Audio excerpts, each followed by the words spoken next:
하나님은 이미 우리를 이 땅에서 복 주셔서 하나님이 기뻐하시는 삶, 그래서 영원한 천국에서도 행복한 삶을 살기를 진실로 원하시지요. 이미 하나님께서는 아브라함의 복을 우리에게 주셨고 또 다윗의 언약을 이루어 주셨습니다. 그래서 우리는 공적인 예배뿐만 아니라 우리의 삶 전체가 예배인 거로 예배의 삶을 통하여 삶의 열매로 하나님께 영광 돌리는 삶을 살게 하셨습니다. 이렇게 볼 때 예배는 공적 예배뿐만 아니라 우리의 삶 전체가 예배다라고 하는 거죠. 오늘 제목이 하늘의 복을 추수하는 예배. 우리가 일상의 삶에서 어떻게 하나님이 주신 아브라함의 복을 누리고 우리의 삶이 하나님 기뻐하시는 온전한 삶으로 드릴 수 있을까? 자, 역대하 7장 16절 말씀을 보겠습니다. 역대하 7장 16절 말씀은 하나님께 온전한 예배, 드림의 삶, 우리에게 주신 놀라운 축복을 삶의 현장에서 누리게 하시기 위하여 우리를 하나님 자녀 삼아 주셨고, 그리고 16절에 보시게 되면 내 눈과 내 마음이 항상 여기에 있으리라 라고 말씀하십니다. 구약시대에는 거룩한 그 처소가 구별되어 있었어요. 회당 또는 성막, 성전이라고 이야기합니다. 그 지정한 곳에서 하나님이 예배를 받으셨어요. 그러나 오늘날 21세기에는 성령이 머무는 내 몸 자체가 거룩한 성전이 되었습니다. 그래서 하나님의 눈과 마음이 항상 여기에 있을 것이다. 자, 그 이유가 16절 하반절에 있습니다. 이는 내가 이미 이 성전을 택하고 거룩하게 하여 내 이름을 여기에 영원히 있게 하였습니다. 아멘. 자, 16절 말씀을 우리가 같이 선포합니다. 역대하 7장 16절입니다. 시작. 이는 내가 이미 이 성전을 택하고 거룩하게 하여 내 이름을 여기에 영원히 있게 하였습니다. 내 눈과 마음이 항상 여기에 있으리라. 아멘.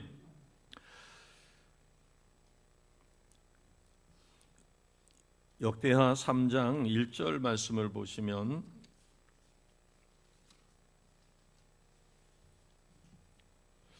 하나님께서 솔로몬에게 다윗이 그토록 성전을 짓기는 원했지만 허락하지 아니하시고 솔로몬에게 성전을 지으라 할 때 꼭 찍어서 여기다가 성전을 지으라라고 말씀하신 성전 건축의 장소가 나옵니다. 자, 역대하 3장 1절 같이 선포합니다. 시작. 솔로몬이 예루살렘 모리아산에 여호와의 전 건축하기를 시작하니 그곳은 전에 여호와께서 그의 아버지 다윗에게 나타나신 곳이요 여보스 사람 오르난의 타작 마당에 다윗이 정한 곳이라. 아멘. 그 산의 이름은 모리아산입니다. 그리고 하나님이 전에 다윗에게 보여주셨다. 그래서 그것을 순종해서 다윗은 여보스 사람 오르난의 타작 마당 그것을 돈을 주고 사서 하나님 앞에 제단을 쌓습니다. 하나님은 왜 이곳에 성전을 세우도록 하셨을까? 그것을 위하여 다윗에게 먼저 그 장소를 보여주시고 그의 아들인 솔로몬에게 명령하여 바로 그곳에다가 성전을 짓게 하셨어요. 그러니까 모리아산과 오르난의 타작마당은 같은 장소입니다. 명칭만 다를 뿐이에요. 여기서 모리아산이라고 하는 것은 우리가 성지순례를 가서 보게 되면 시온산이라고 해가지고 황금 돔이 있는 그 성전 회당이 있는 곳이에요. 하나님이 이렇게 장소를 지정해서 모리아산 그리고 다윗에게 보여줬던 오르난의 타작 마당, 여기에는 세 가지 의미가 있습니다. 먼저 이 모리아산이라고 하는 것은 아브라함에게 하나님께서 그의 아들 이삭을 달라고 했을 때 아브라함이 믿음으로 이삭을 번제로 드렸던 장소가 모리아산이에요. 그리고 이 다윗이 범죄를 했을 때 하나님 앞에 진실로 회개하고 하나님 앞에 제단을 쌓았을 때 하나님이 응답하시고 그 죄를 용서해 주신 것이 오르난의 타작마당입니다. 그러니까 하나님 말씀에 순종하여 드리는 예배가 참된 예배다. 그리고 참된 회개를 통해서 성결하며 거룩한 삶을 드리는 것이 온전한 예배다. 그리고 수고하고 땀 흘린 열매를 거두는 예배, 즉 오르난의 타작마당이라고 하는 것은 타작하는 곳. 그래서 타작마당에서 알곡을 수확하는 예배가 하나님 기뻐 받으시는 예배인 것을 가르쳐 주신 것입니다. 자, 먼저 말씀에 순종하여 드리는 응답 예배를 우리에게 가르쳐 주신 것이 역대하 3장 1절입니다. 1절 앞부분을 보면 솔로몬이 예루살렘 모리아 산에 여호와의 전 건축하기를 시작했다라고 기록되어 있습니다. 여기에 모리아 산, 하나님은 이미 성전 세울 터를 다윗에게 보여주셨을 뿐만 아니라 그곳에다가 성전을 짓게 하셨어요. 이것은 어떤 의미가 있을까? 이 모리아 산에 성전을 세운 그 의미를 예배드릴 때마다 기억하라는 거죠. 자, 그러면 모리아 산은 성지순례를 가서 보신 분은 아시지만 높은 언덕이 아닙니다. 아주 가파른 언덕이 아니에요. 밋밋합니다. 그래서 걸어 올라가도 크게 숨차지 않는, 그래서 지금 예루살렘, 구 예루살렘의 시온산에 황금돔이 있는 그곳을 모리아산이라고 합니다. 어찌 보면 거긴 경치가 뛰어난 곳도 아니고 산이라기보다는 언덕과 구릉에 가깝습니다. 그런데 그곳을 지정하신 이유는 아브라함의 온전한 헌신, 하나님 말씀에 철저한 순종, 이것을 기억하라는 거죠. 바꿔 이야기하면 너희가 예배 드릴 때 아브라함이 드린 예배가 되게 하라. 하나님 말씀에 철저히 순종해서 하나님을 기쁘시게 한 예배. 바꿔 이야기하면은 그러면 아브라함이 드린 예배는 어떤 예배일까? 창세기 22장 1절에 보면 하나님이 아브라함을 시험하기 위해서 명령을 하셔요. 뭐라고 명령하셨는가 하면 내 사랑하는 독자 이삭을 데리고 모리아 산에 가서 번제로 드려라. 아브라함이 지금 있는 곳에서 모리아 산은 3일을 걸어가야 될 거리가 있는 곳이었어요. 그래서 3일 길을 걸어서 모리아 산에 이르렀을 때 사환들을 거기다가 두고 이삭을 데리고 산에 올라갑니다. 그러자 아들 이삭이 물어요. 아버지, 불과 나무는 있는데 번제할 어린 양은 어디에 있습니까? 그러자 아브라함이 이삭에게 대답합니다. 하나님이 자기를 위하여 친히 준비하실 것이다.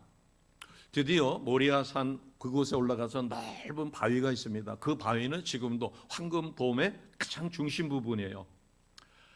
아브라함이 이삭을 번제물로 드릴 때 흙이 묻지 않도록 평평한 바위 위에서 칼을 빼어들고 결박한 아들의 목을 따서 번제로 드리기 위해서 칼을 치켜들었을 때 하나님께서 하나님의 여호와의 사자가 급히 부릅니다. 아브라함아, 아브라함아, 내 아들 이삭에게 손대지 말라. 내 아들 독자라도 아끼지 않았으니 이제야 내가 하나님을 경외하는 줄 아노라. 그러면서 창세기 22장 17절 18절에 놀라운 축복을 줍니다. 이 축복을 우리가 이미 받았음을 확실히 믿으시고 받아 누리시는 우리 모두가 되시기를 주님의 이름으로 축복합니다. 내가 네게 복을 주고 네 씨로 크게 성하여 하늘의 별과 같고 바닷가의 모래와 같게 하리니 네 씨가 그 대적의 문을 얻으리라. 또 네 씨로 말미암아 천하 만민이 복을 얻으리니 이는 내가 나의 말을 준행하였음이라. 아멘. 우리가 한 가지만 기억하면 됩니다. 아브라함의 예배, 하나님이 기뻐 받으시는 예배는 온전한 순종으로 드리는 예배입니다. 아브라함은 시행착오도 있었어요. 본토 친척 아비집을 떠나라 할 때 75세였는데 바로 떠나지 못합니다. 그러자 하나님께서는 그의 아버지가 걸림돌이 되어지는 거로 아버지를 먼저 부르시고 그런 다음에 아브라함이 떠나게 하셨어요. 또 큰 가뭄이 들었을 때 애굽으로 갔다가 자기 아내를 잃어버릴 뻔합니다.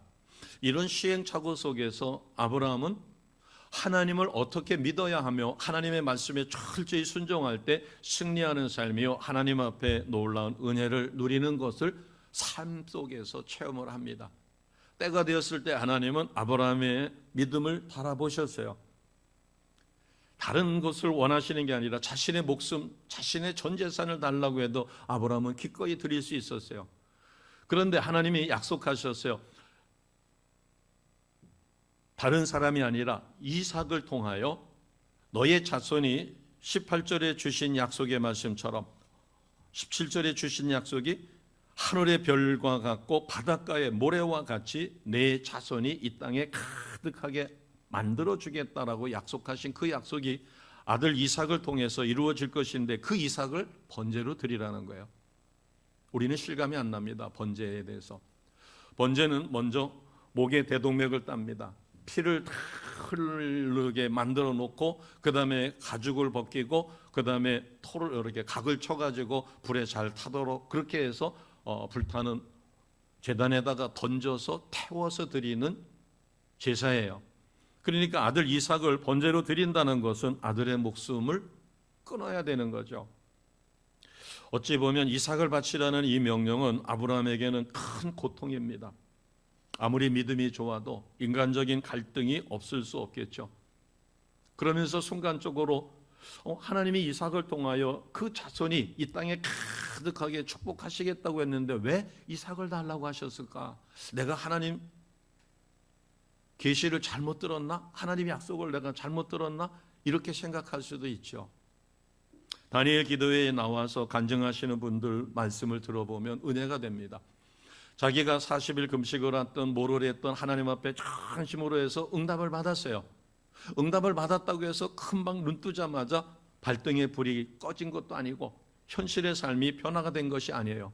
그러나 놀라운 변화는 내 심령의 평강이 찾아왔습니다. 두려움이 사라졌습니다.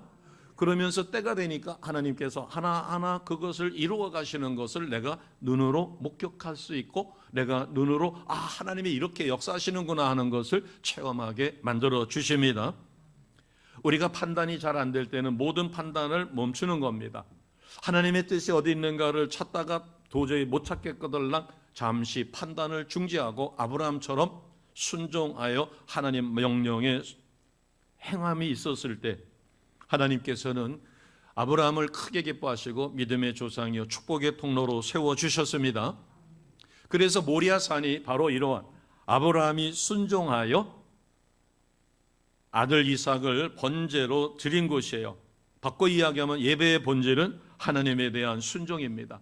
이 순종이 예배의 참모습이에요. 하나님은 선지자 사무엘을 통해서 가르쳐 주셨어요. 순종이 제사보다 낫고 듣는 것이 수양의 기름보다 낫다. 우리가 예배를 드릴 때 성령의 도우심으로 온전한 순종이 이루어지면 우리의 찬송은 하늘 보좌를 움직일 것입니다. 아멘. 우리의 기도는 응답될 것입니다. 아멘. 우리의 헌신은 주님께 연락되고 아브라함에게 주신 복을 우리는 이 땅에서 누리며 그것을 통하여 하나님께 큰 영광 드러내게 됩니다. 아멘. 이것이 첫 번째. 왜 성전을 모리아산에다가 짓게 하셨을까? 그것은 아브라함의 순종을 본받으라는 것이에요. 자, 두 번째 말씀은 하나님께서는 그곳을 미리 보여주셨어요. 역대상 21장 18절 말씀입니다.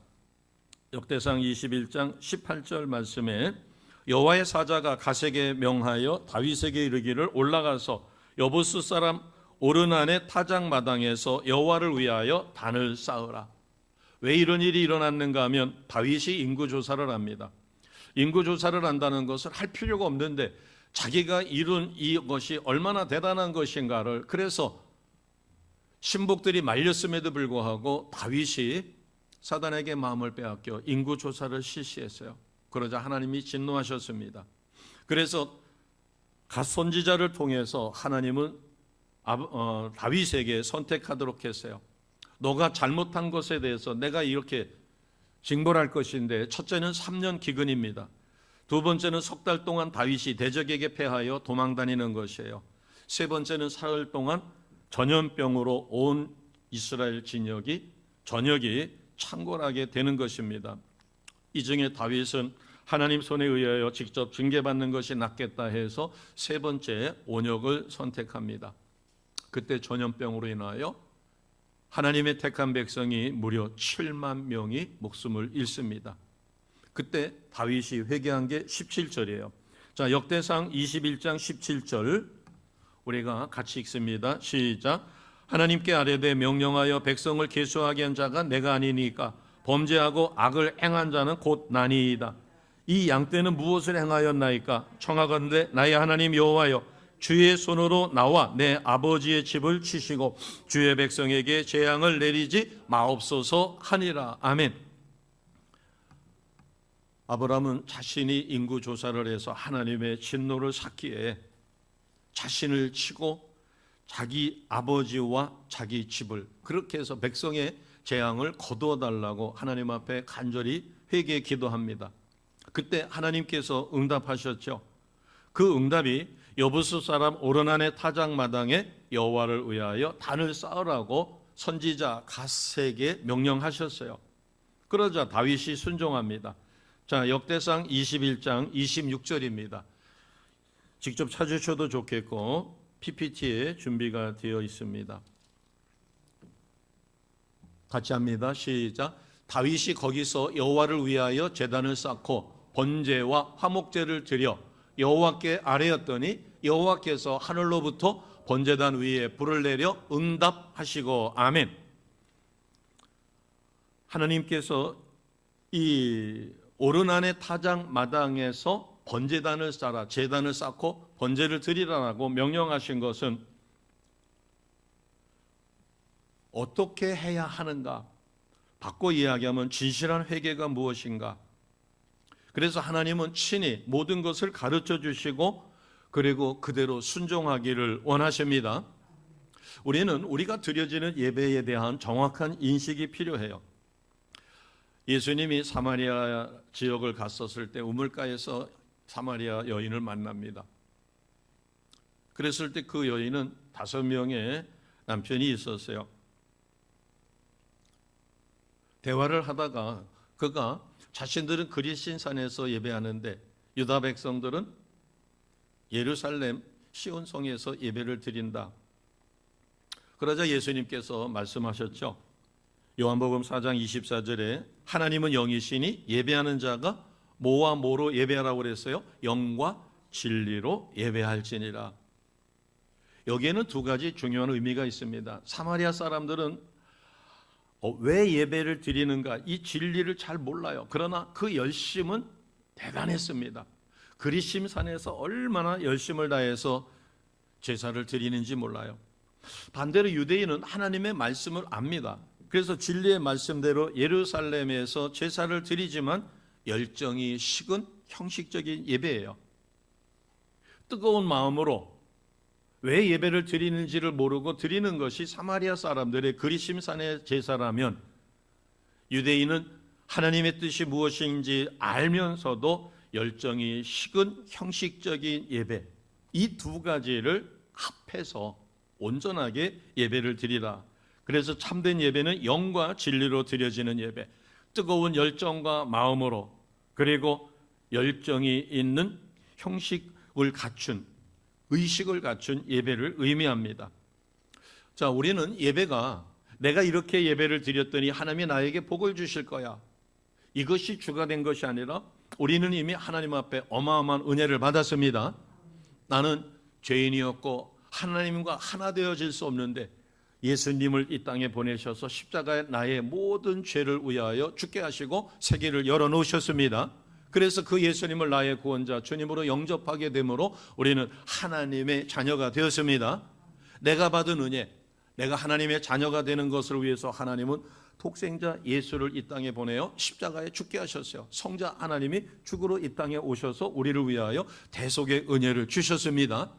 그러니까 내가 구원받았다는 사실만으로도 우리는 하나님 앞에 나의 모든 것을 드려도 아깝지 않는 거예요. 그래서 우리는 먼저 받은 은혜에 진심으로 감사해서 하나님 앞에 예배를 드립니다. 드리되 마음을 다해서, 뜻을 다해서, 힘을 다해서, 그래서 말씀과 기도와 찬양과 그리고 성찬이 있는 온전한 예배를 통하여 하나님 앞에 드릴 때 하나님은 기뻐 받으시고 우리의 필요를 영적 충전을 주십니다. 그러니까 우리가 받은 것에 감사해서 드렸더니 하나님이 우리에게 복을 주셨어요. 이것이 예배입니다. 그래서 예배는 영적 충전이 이루어지고 예배는 성령의 임재 속에 강력한 역사가 일어나 우리가 말씀을 붙잡고 기도했더니, 말씀을 선포했더니 그 말씀을 듣고 아멘 아멘 할 때 질병이 떠나가고 귀신이 떠나가며 역사가 일어납니다.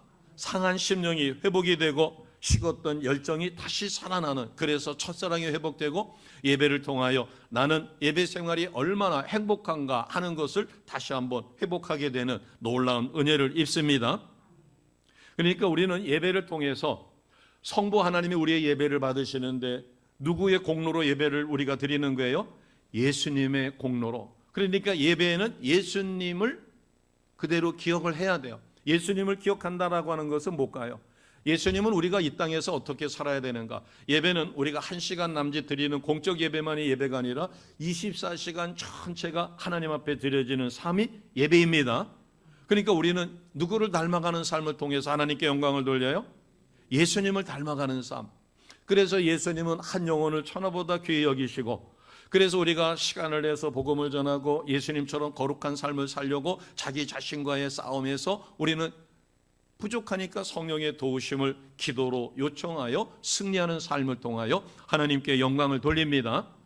그러니까 바꿔 이야기하면 하나님의 약속의 말씀, 예수님의 탄생, 예수님의 공생애, 예수님의 죽으심, 예수님의 부활하심, 그리고 예수님이 다시 오시는 그것을 생각하고 나의 삶의 열매로 예수님을 온전히 닮아가는 삶, 이것을 드리는 것이 우리는 참된 예배입니다.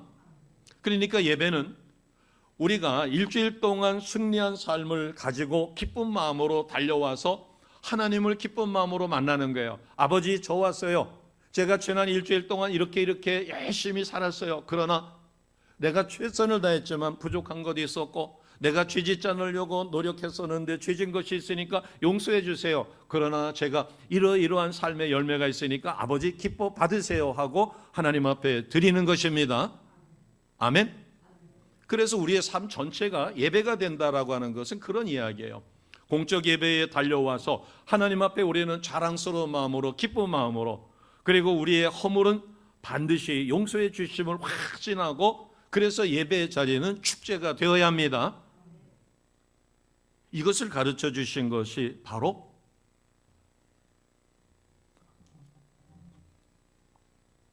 다윗에게 여부스 사람 오르난의 타작마당에 제단을 쌓고 너가 잘못한 것에 대한 용서받는 제사를 드리라. 이것은 바꿔 이야기하면 우리가 하나님의 말씀이 생생해지고 찬양과 기도와 성찬을 통해 예수 그리스도를 더욱 선명하게 기억하고 그것을 삶에서 실천할 수 있어야 합니다. 그리고 재림 주님 오실 때까지 우리는 결단을 하고 주님 뜻대로 살기 위하여 최선을 다하는 것, 이것을 이미 예수님은 우리에게 가르쳐 주셨어요. 그래서 우리는 성결하고 거룩한 삶의 열매로 하나님께 영광을 돌립니다. 자, 세 번째, 그러면 오르난의 타작마당이 어떤 의미를 가질까? 이 타작마당이라고 하는 것은 이 언덕 위에 있습니다. 저희 교회도 이 주변보다 조금 높은 곳에 있어가지고 여름이 되면 시원한 바람이 불어옵니다. 시내보다 한 1도 정도가 낮아요. 성지순례를 가서 보시면 이 시온산에 황금돔이 있는 그것이 주변보다 약간 언덕입니다. 아주 가파른 언덕은 아니에요. 그러면 이 언덕 위에는 뭐가 잘 불어요? 바람이 잘 불어요. 바람이 불면 타작할 때 이 타작한 곡식이 땅에 떨어져 있으면 그거를 키에다가 담아가지고 위에서 이렇게 밑으로 떨어뜨리면 바람이 부니까 쭉정이는 날아가고 알곡만 밑으로 떨어집니다. 그러니까 오르난의 타작마당이 주는 의미는 추수예요. 알곡을 거두는 거예요. 성경에 이 타작이라고 하는, 추수라고 하는 이런 것이 의미하는 것은 무엇인가 하면 하나님의 심판과 구원입니다. 이 타작마당이라고 하는 것은 징벌만 있는 게 아니라, 심판만 있는 게 아니라 심판의 때에 쭉정이는 불에 타버리고 알곡은 거두어 천국 창고에 드립니다. 그러니까 오르난의 타작마당은 이스라엘 백성 입장에서, 믿는 자 입장에서는 하나님 앞에 칭찬받는 거에 잘했다. 그저께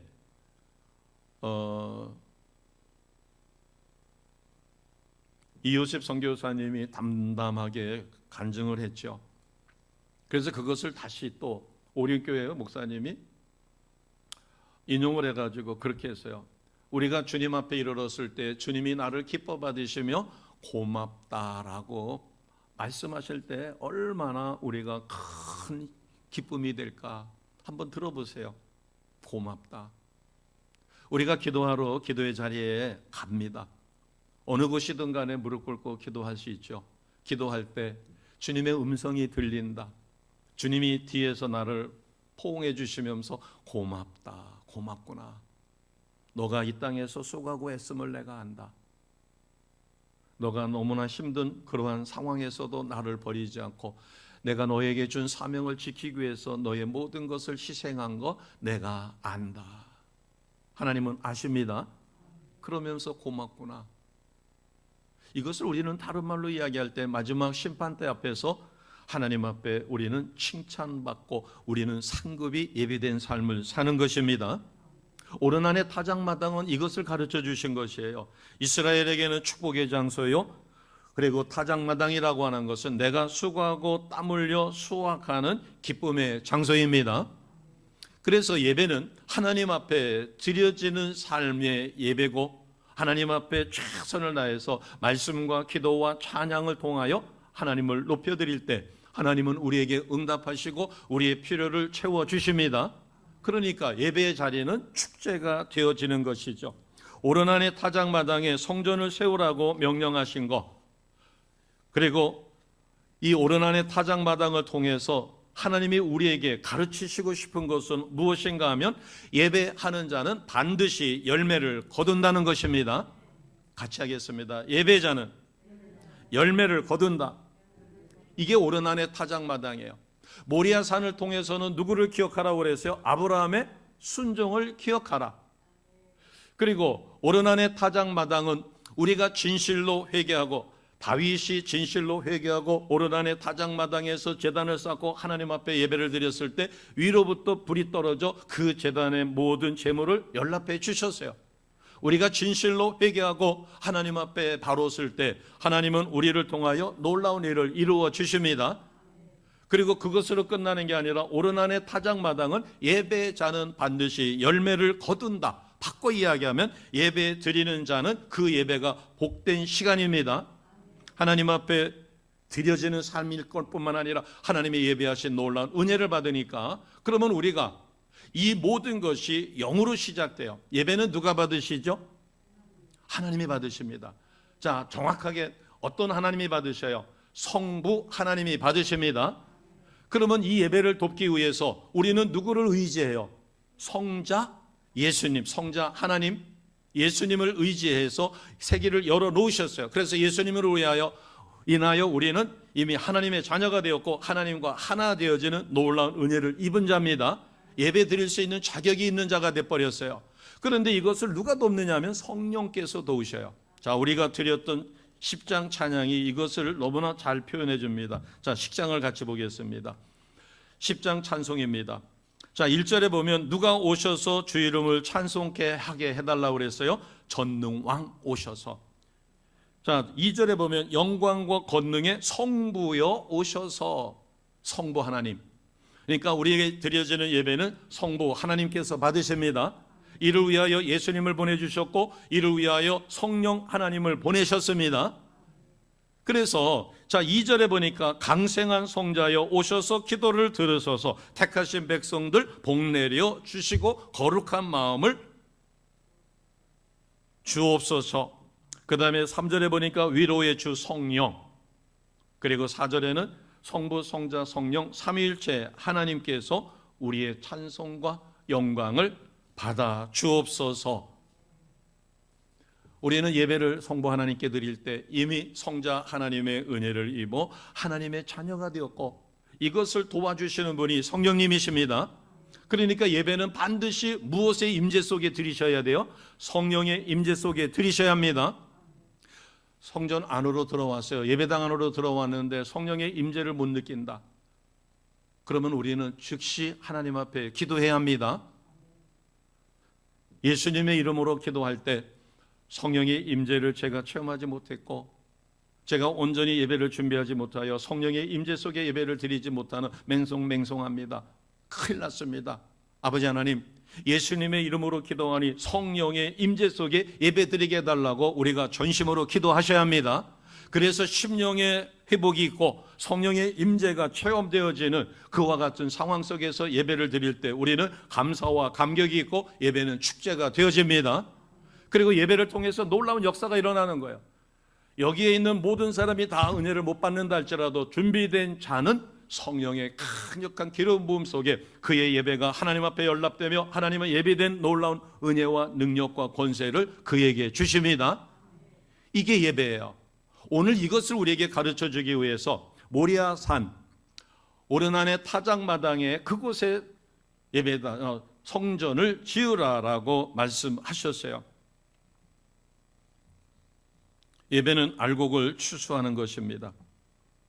성령의 바람이 불어올 때 우리 인생에서 쭉정이는 다 날아가고 성령의 도우심 속에 나의 삶에 여러 가지 어려움이 있다 할지라도 환난과 역경을 통하여 나의 불순물은 다 빠지고 순수함만 남고 오직 주님만 바라보는 능력자로 변화가 일어납니다. 이래서 순종의 예배를 드리는 성도는 천국의 타작마당에서 오늘 제목처럼 하늘의 복을 추수하는 자가 되어지십니다. 안타까운 것은 성지순례를 가서 보시면 그 모리아산 이삭을 드렸던 넓은 평평한 바위가 있는 그곳에 회교사원이 세워져 있어요. 황금돔이 있는 곳이 회교사원입니다. 하나님의 성전이 아니에요. 자, 마지막 때는 그 회교사원이 무엇으로 바뀌어요? 하나님의 거룩한 성전으로 바뀝니다. 지금 바뀔 가능성이 아주 높아졌어요. 왜? 지금 이스라엘이 하마스뿐만 아니라 이란, 이라크, 시리아, 요르단인가요? 시리아, 그 다음에 이란하고 이렇게 지금 6군데의 전쟁을 한순간에 펼쳐가고 있어요. 더군다나 지금 누가 당선이 됐어요? 트럼프가 당선이 돼서 트럼프는 자기 재임 기간 동안에 미국의 대사관을 어디로 옮기는 과감성을 보였어요? 예루살렘으로 옮겼어요. 그러면 트럼프가 전폭적으로 지지하게 됐을 때 아랍의 가장 종주라고 볼 수 있는 이란, 파격파를 지배할 수 있는 이란이 지금 꼼짝달싹 못하고 있어요. 더군다나 이스라엘은 뭘 가지고 있어요? 핵을 가지고 있어요. 그리고 가장 첨단 무기를 가지고 있고 첩보도 뛰어납니다. 자, 이 기세를 몰아가지고 예루살렘의 황금돔 있는 그 성전을 점령해버리고 거기에다가 하나님의 성전, 거룩한 성전을 건축하면 성경에서 무엇이 이루어질 때 이 땅의 마지막이라고 그랬어요?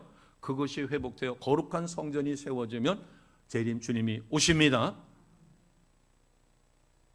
지금 강력한 힘, 어찌 보면 중국보다도 더 대단한 힘을 가지고 있을 러시아라고 생각했는데 막상 우크라이나와 전쟁을 보니까 종이 호랑이처럼 보여졌어요.